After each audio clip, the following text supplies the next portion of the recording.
3년 전 칼바람처럼 몰아친 구조조정은 40대 후반의 박 씨에게 얄짤없이 회사를 떠나라는 명령을 내렸어요. 그렇게 20년 넘게 몸담았던 번듯한 직장을 잃고 퇴직금과 은행 대출을 끌어모아 동네 헬스클럽을 차린 지도 벌써 3년이나 되었네요. 처음에는 막막했지만 땀 흘리는 만큼 정직하게 돌아오는 헬스클럽 일에 나름 보람을 느끼며 하루하루를 보내고 있었죠. 매일 오전 10시쯤 헬스클럽에 출근했어요. 이 시간은 한창 북적일 시간은 아니었죠. 주로 아이들을 학교나 유치원에 보내고 운동하러 오는 주부 회원들이 대부분이었거든요. 탈의실에서 운동복으로 갈아입고 익숙하게 헬스장으로 나섰어요. 러닝머신 위를 걷는 회원들에게 가볍게 눈인사를 건네고 스트레칭 존으로 향했어요. 헬스클럽이라는 공간은 참 묘했어요. 건강을 위해 땀 흘리는 곳인데 아이러니하게도 이곳에 오는 여자들은 하나같이 날씬했거든요. 물론 간혹 체중 감량을 목표로 땀을 뻘뻘 흘리는 통통한 여성 회원도 있었지만 대부분은 이미 날씬한 몸매를 유지하거나 더욱 탄탄하게 만들기 위해 운동하는 듯 보였어요. 자기관리라는 단어가 자연스럽게 떠오르는 풍경이었죠. 어제 새로 등록한 50대 중반의 여성 회원이 유독 눈에 들어왔어요. 단정하게 묶은 머리에 은은한 미소를 머금은 그녀는 노란색 레깅스에 흰색 티셔츠를 입고 어색한 듯 스트레칭 기구 주변을 서성거리고 있었거든요. 박 씨는 자연스럽게 다가가 말을 걸었죠. 사모님, 안녕하세요. 새로 오신 회원님이시죠? 운동복이 아주 잘 어울리시네요. 여느 때처럼 넉살 좋은 미소를 지으며 건넨 첫 인사였어요. 헬스클럽에서 처음 만나는 회원들에게는 을에 건네는 일종의 영업용 멘트였죠. 대부분의 여성들은 이런 칭찬에 싫어하는 기색 없이 웃으며 고마움을 표하거나 농담으로 받아넘기곤 했어요. 네, 감사해요. 그녀는 박 씨를 빤히 쳐다보며 웃으며 대답했어요. 눈웃음이 예뻤어요. 몸매도 매끈했고 특히 남자를 홀리는 듯한 묘한 분위기는 돌싱남의 마음을 설레이기에 충분했죠. 사모님은 워낙 건강하신 것 같아서 운동을 막 열심히 안 하셔도 될 것 같은데요. 또 한 번의 접대용 멘트였어요. 하지만 진심이 아주 없는 것은 아니었어요. 나이에 비해 탄력 있어 보이는 피부와 곱게 뻗은 자세는 그녀가 평소 건강관리를 잘 해왔음을 짐작하게 했거든요. 혼자 사는 호라비 눈에는 아주 매끈해 보이고 잠시지만 후끈 달아올랐거든요. 딱 보기에도 박 씨보단 훨씬 연상처럼 보이긴 해도 군침을 흘릴 정도로 괜찮아 보이긴 했어요. 박 씨는 그녀에게 기본적인 스트레칭 동작들을 차근차근 알려주기 시작했어요. 어깨 돌리기, 팔 벌려 뛰기, 다리 스트레칭 등 누구나 쉽게 따라 할 수 있는 동작들이었죠. 그녀는 곧잘 따라했어요. 사모님, 이제 혼자서 천천히 스트레칭 하시면서 몸 푸세요. 혹시 궁금한 거 있으시면 언제든지 저한테 물어보시고요. 네, 감사합니다. 박 선생님, 그녀는 공손하게 고개를 숙여 인사했어요. 박 씨는 사무실로 돌아와 냉장고에서 시원한 생수 한 병을 꺼내 벌컥벌컥 들이켰어요. 땀이 식으니 살 것 같았어요. 잠시 숨을 돌리며 휴대폰을 확인했네요. 별다른 연락은 없었어요. 늘 똑같은 일상이었죠. 똑, 똑 사무실 문 두드리는 소리가 들렸어요. 누굴까? 회원 중에 사무실에 볼 일이 있는 사람은 별로 없을 텐데. 박쌤, 사이클 기구 사용하는 방법 좀 알려주세요. 문 밖에서 들려온 목소리는 아까 스트레칭을 가르쳐줬던 새 회원, 50대 중반의 그녀였어요. 아, 네. 잠깐만요. 혹시 사이클 타는 거 처음이세요? 아, 네, 처음이라. 뭘 어떻게 해야 할지 몰라서요. 제가 알려드릴게요. 이쪽으로 오세요. 박 씨는 그녀를 사이클 기구 옆으로 부드럽게 이끌어 사이클 작동법을 설명하기 시작했어요. 안장 높이 조절부터 발을 페달에 고정하는 방법, 운동 강도 조절까지 최대한 쉽고 자세하게 설명해 주었죠. 근데 갑자기 그녀가 아래쪽을 힐끔 한번 쳐다보더니 박 씨의 튼튼한 허벅지를 보고 깜짝 놀라며 어머나 쌤, 허벅지가 제 허리만 하겠는거려? 하며 침을 꼴깍 삼키는 거였어요. 그런가요? 하하, 제가 딴 건 몰라도 허벅지 하나만큼은 참 튼실하거든요. 그럼 제가 한번 살짝 만져봐도 될까요? 그럼요, 얼마든지요. 그녀는 양손으로 박 씨의 허벅지를 감싸듯 잡아보았어요. 와, 근데 보기보다 훨씬 단단하고 튼실하긴 하네요. 하, 제가 일부러 힘을 바짝 줘서 그런 거예요. 박 씨를 올려다보는 그녀가 다시 한번 입맛을 다지며 얼굴이 빨갛게 달아오른 모습을 보고 묘한 설레임이 스쳐 지나갔어요. 며칠 뒤 퇴근길에 빌라 입구에 들어섰을 때였어요. 어두컴컴한 빌라 입구 계단 앞에 웬 여자가 서 있었어요. 누굴 기다리는 걸까? 무심하게 지나치려는데 여자가 박 씨를 향해 환하게 웃으며 인사를 건넸어요. 안녕하세요. 아, 네. 안녕하세요. 어색하게 인사를 받고 나서 보니 며칠 전 헬스클럽에서 사이클 타는 방법을 알려줬던 그 여성 회원인 거예요. 그녀는 운동복 차림이 아닌 편안한 캐주얼 차림이었어요. 헬스클럽에서 봤을 때와는 또 다른 느낌이었어요. 아, 혜숙 씨. 여기서 뭐 하세요? 어머, 박 선생님. 저 여기 살아요. 네? 아, 정말요? 네. 저는 501호인데요. 어머. 저는 1층 101호예요. 뜻밖의 동네 주민과의 만남이었어요. 박 씨는 1층에 살아서 엘리베이터를 이용할 일이 없으니 위층에 누가 사는지 알 턱이 없었어요. 이사 온 지도 2달 정도밖에 되지 않아 같은 빌라 주민이라도 누가 누군지 모르고 살아온 것이었죠. 어디 나가세요? 네. 아들 내외가 회식하느라고 늦는다 해서 저도 잠깐 바람 쐬러 나왔네요. 아, 그러시구나. 혹시 박 선생님도 같이 바람 쐴래요? 혜숙 씨가 웃으면서 묻자 박 씨는 망설임 없이 그러죠라고 대답했어요. 퇴근 후 집에 가면 늘 혼자 텔레비전이나 보다가 잠들곤 했는데 혜숙과 함께 밤 공기를 쐬는 것도 나쁘지 않을 것 같았어요. 두 사람은 빌라 바로 앞에 있는 작은 공원으로 향했어요. 여름밤 공원은 생각보다 많은 사람들로 북적였네요. 돗자리를 깔고 앉아 담소를 나누는 가족, 손을 잡고 산책하는 연인, 운동기구에서 땀을 흘리는 사람들, 매점 앞 벤치에 자리를 잡고 앉자 박 씨는 혜숙 씨에게 음료수를 사다 주려고 매점으로 향했어요. 혹시 술은 안 좋아하세요?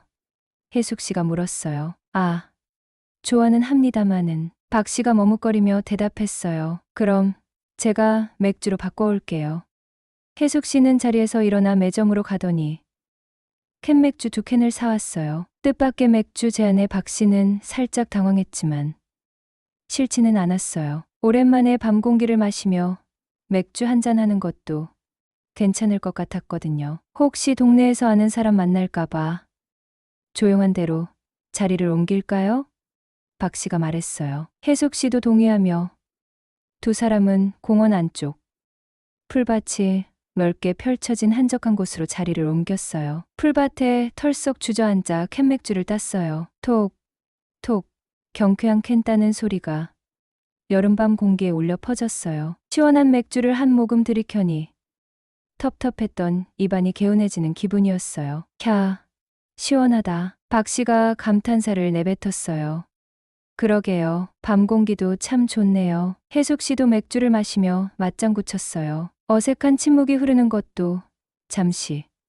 두 사람은 자연스럽게 이런저런 이야기를 나누기 시작했어요. 사는 이야기, 취미 이야기, 헬스클럽 이야기. 이야기는 자연스럽게 가족 이야기로 흘러갔네요. 혜숙 씨는 남편과 10년 전에 사별했고 현재는 손주를 돌보느라 잠깐 아들 집에서 지내고 있다고 했어요. 아들 내외는 맞벌이라 혜숙 씨의 손길이 필요하다고 했죠. 혜숙 씨는 아들 자랑, 손주 자랑을 늘어놓으며 환하게 웃었어요. 자신의 이야기를 신나게 쏟아내는 혜숙 씨를 보며 박 씨는 왠지 모를 편안함을 느꼈어요. 이게 연상녀의 노련함인가?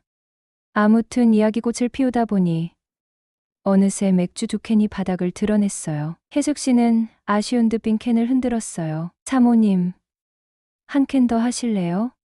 좋아요. 이번에는 제가 사올게요. 잠시 후 혜숙 씨는 맥주 6캔이 담긴 비닐봉지를 들고 돌아왔어요. 생각보다 많은 양의 박 씨는 살짝 놀랐죠. 넉넉하게 사왔어요. 천천히 이야기하면서 마셔요. 근데 자꾸 사모님 하니까 이상하다. 그냥 이름을 부르세요. 혜숙이라고. 혜숙 씨가 쑥스러운 듯 말했어요. 그래요? 그럼 편하게 부를게요. 두 사람은 다시 캔맥주를 따고 풀밭에 앉아 남은 맥주를 홀짝이며 이야기를 이어갔어요. 서로의 살아온 이야기, 힘들었던 이야기, 즐거웠던 이야기. 밤은 깊어갔지만 두 사람의 이야기는 끝없이 이어졌어요. 이야기 도중 혜숙 씨가 조심스럽게 각 씨의 아내에 대해 물었어요. 부부 금슬은 어떠세요? 혜숙 씨의 질문에 박 씨는 잠시 망설이다가 솔직하게 털어놓기로 했어요. 사실 저도 3년 전에 이혼하고 혼자예요. 박 씨의 고백에 혜숙 씨는 잠시 놀란 표정을 지었지만 곧 환하게 웃으며 말했어요. 호호, 비슷한 처지네요. 술 기운이 살짝 오르자 혜숙 씨는 조금 더 과감한 질문을 던졌어요. 쌤, 혹시 연상 만나본 적 있어요? 혜숙 씨의 갑작스러운 질문에 박 씨는 당황했어요. 연상? 곰곰이 생각해보니 정말 연상을 만나본 적은 없었던 것 같았어요. 주로 또래나 연하의 여자들을 만났었어요. 글쎄요. 생각해보니 한 번도 없었던 것 같네요. 혜숙 씨의 질문은 엉뚱했지만 왠지 모르게 박 씨의 마음을 설레게 했어요. 밤 공기는 시원했고 맥주는 달콤했고 마침 여자 생각이 간절했는데 혜숙에게 묘한 이성적인 호감이 느껴지기 시작했거든요. 오랜만에 느껴보는 설렘이었죠. 그렇게 한 달이 쏜살같이 흘러갔어요. 박 씨와 혜숙 씨는 헬스클럽에서 동네에서 자주 마주치며 점점 더 가까워졌죠. 함께 운동을 하고 함께 저녁 식사를 하고 함께 공원을 산책하고 두 사람은 마치 오래된 연인처럼 자연스럽게 서로에게 스며들었어요. 어느덧 8월의 마지막 주말, 토요일 밤 10시가 훌쩍 넘은 시간이었어요. 박 씨는 텔레비전 채널을 이리저리 돌리다가 결국 리모컨을 내려놓았어요. 소파에 몸을 깊숙이 기대고 천장을 멍하니 바라봤어요. 산다는 게 참 재미없다. 퇴근하면 늘 혼자 밥을 먹고 텔레비전을 보다가 잠들고 주말에도 헬스클럽에 나가 운동을 하고 또 혼자 시간을 보내는 일상. 이젠 지겨웠어요. 혼자라는 외로움이 뼛속까지 스며드는 듯했어요. 띵동, 띵동. 초인종 소리가 정적을 깼어요. 늦은 밤에 누가 찾아올 사람이 있을 리 없는데 도대체 누구지? 박 씨는 의아한 표정으로 인터폰 화면을 켰는데 화면에는 혜숙 씨가 환하게 웃고 있었어요. 한쪽 손에는 맥주와 안주거리가 잔뜩 담긴 봉투가 들려 있었네요. 저예요. 혜숙이에요. 이 시간에 연락도 없이 어쩐 일이세요? 오늘 토요일인데 집에서 쉰다길래 같이 맥주라도 한잔할까 싶어서 사들고 왔지요. 시간 괜찮으시죠? 괜찮고 말고요. 역시 내 생각해주는 사람은 혜숙 씨밖에 없다니깐. 이게 웬 떡이야. 이러다 잘하면 재미 볼 수도 있겠는데 술까지 사들고 집까지 찾아온 걸 보면 남녀 관계에선 갈 때까지 가도 된다는 뜻 아니겠어요. 뜻밖의 혜숙 씨의 깜짝 등장에 박 씨는 얼떨떨하면서도 기분이 좋아졌죠. 혜숙 씨가 사온 것은 노가리와 땅콩, 그리고 캔맥주 6캔이었어요. 두 사람은 거실 테이블에 마주 앉아 노가리를 찢고 맥주를 마시기 시작했어요. 캬, 시원하다. 오늘따라 맥주 맛이 달다 달아. 혜숙은 아들 내외 이야기를 꺼냈어요. 아들이 결혼 후에는 무슨 일만 생기면 마누라 편만 들고 점점 모자 사이가 멀어져 가는 것 같다고 속상해했어요. 며느리와는 사사건건 부딪히고 갈등이 심해졌다고 하소연했고요. 혜숙 씨는 한참 동안 아들 내외 험담과 투정을 쏟아냈어요. 박 씨는 묵묵히 혜숙 씨의 이야기를 들어주었고요. 한참 동안 혜숙 씨의 푸념을 들어주던 박 씨는 혜숙의 다음 말에 깜짝 놀랐어요. 저 같은 여자랑 한번 만나보고 싶다는 소리. 진심이었어요? 진심이라고 대답하면 사귈 건가요? 사실 박쌤 허벅지 튼실한 거 보고 완전 반의 잠을 설친 게 하루 이틀이 아니에요. 그럼 잘 되었네요. 저도 여자가 필요할 때고 혜숙 씨도 제가 필요하다니. 일단 만나보고 어떻게 할지 정하는 건 어떨까요? 네, 좋아요. 그날 밤 가벼운 말장난처럼 시작된 대화는 결국 박 씨와 혜숙이 연애를 시작하게 된 계기가 되었어요. 안녕하세요. 40대 후반의 돌싱남이에요. 결혼 후 아내가 직장 생활에 너무 지쳤다며 집에서 살림만 하고 싶다고 해서 그렇게 하라고 했어요. 새 식구 먹고 사는데 부족할 정도는 아니었기에 크게 고민하지도 않았어요. 아내는 결혼한 지 1년 만에 직장을 그만두고 이혼 직전까지 전업주부로만 지냈어요. 아내는 저보다 5살 연하였고 친구의 결혼식, 필원에서 신부지인으로 소개받아 알게 되어 1년 정도 연애하다 결혼에 골인하게 되었어요. 웬만하면 제가 아내에게 맞춰주려 노력했죠. 노총각한테 시집 와준 아내가 정말 고마웠거든요. 회사에서 스트레스 받거나 힘든 일이 있어도 혼자 끙끙 앓으며 삭혀내고 퇴근 후에는 육아부터 집안일까지 닥치는 대로 거들었어요. 저는 힘들어도 괜찮았어요. 아내와 아들만 행복하다면 그깟 힘든 일쯤이야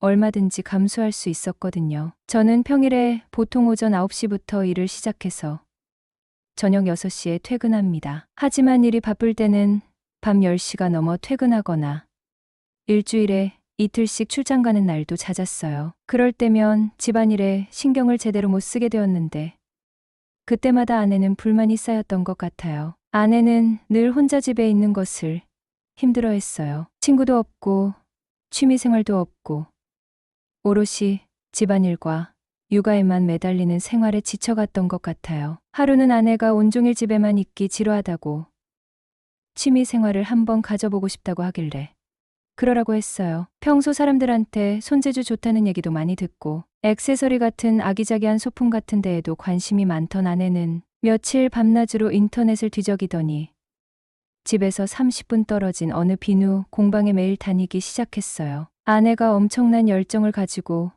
비누 만들기를 배우러 다니길래 저도 옆에서 아낌없이 응원했죠. 아내가 좋아하는 일을 하면서 행복해하는 모습을 보니 저 또한 기분이 좋았거든요. 하지만 행복은 그리 오래 가지 못했어요. 어느 날 밤 아내가 비누 공방에서 회식을 한다고 저녁 7시에 집을 나갔는데 새벽 3시가 넘어서 인사불성이 된 채 집에 들어왔어요. 술에 잔뜩 취한 아내는 자꾸 처음 듣는 사람의 이름을 불러댔어요. 술주정을 한 것이었죠. 그때 뭔가 이상한 낌새를 느꼈어요. 평소와는 너무 다른 모습이었고 처음 듣는 남자 이름까지 들으니 불안감이 엄습했어요. 불안한 마음에 아내의 휴대폰을 몰래 살펴보았어요. 그리고 저는 충격적인 사실을 발견했죠. 아내가 비누 공방 사장이라는 노총각 남자와 바람을 피우고 있었던 것이었어요. 카카오톡 메시지에는 차마 입에 담을 수 없는 뜨겁고 노골적인 내용들이 가득했네요. 사진첩에는 두 사람이 함께 여행을 가서 찍은 사진, 껴안고 입 맞추는 사진들이 질비했고요. 저는 그 자리에서 망치로 머리를 얻어맞은 듯 멍해졌어요. 배신감과 분노, 슬픔이 뒤섞여 온몸을 짓눌렀어요. 결국 그 일로 아내와 이혼하게 되었고 벌써 4년이라는 시간이 흘렀습니다. 이혼 후 저는 헬스클럽을 운영하며 아들과 단둘이 살고 있었죠. 그러다 어느 날 아들 동식이가 감기에 걸려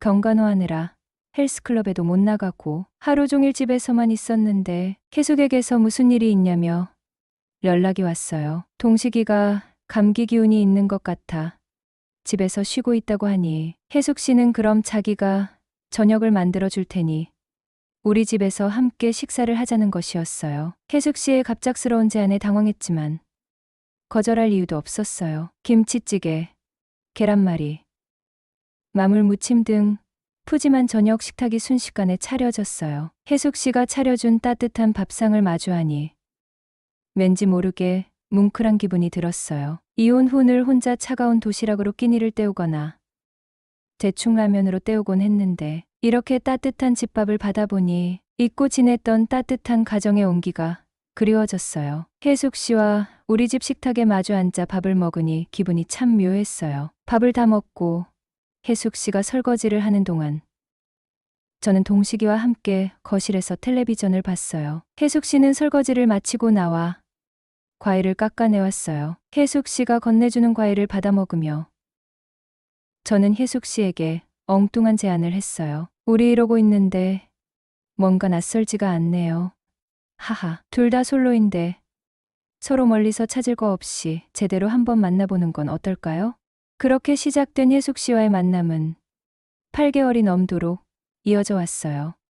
혜숙은 따뜻하고 배려심 깊은 사람이었어요. 함께 있으면 편안했고 잊고 지냈던 웃음을 되찾았고 삶의 활력을 되찾아 주었죠. 혜숙 씨는 저에게 다시 사랑할 수 있는 용기도 주었어요. 하지만 문제는 지금부터입니다. 혜숙 씨와 진지한 만남을 이어가면서 자연스럽게 재혼 이야기가 나오기 시작했어요. 저희 어머니는 혜숙 씨를 무척 마음에 들어 하셨고 하루빨리 재혼해서 안정된 가정을 꾸리라고 성화하셨어요. 주변 친구들도 혜숙 씨 같은 좋은 사람 놓치지 말고 얼른 결혼하라고 부추겼어요. 혜숙 씨와 함께라면 남은 인생을 행복하게 보낼 수 있을 것 같다는 생각을 했죠. 하지만 망설여지는 부분이 있었네요. 혜숙 씨는 저보다 10살이나 연상이었고 이미 아들, 내외와 손주까지 있는 분이었어요. 물론 나이는 숫자에 불과하다고 하지만 현실적인 문제들을 무시할 수는 없잖아요. 혜숙 씨와 재혼하게 되면 저는 혜숙 씨의 가족들과도 새로운 관계를 맺어야 합니다. 혜숙 씨의 아들 내외, 손주들과 잘 지낼 수 있을까?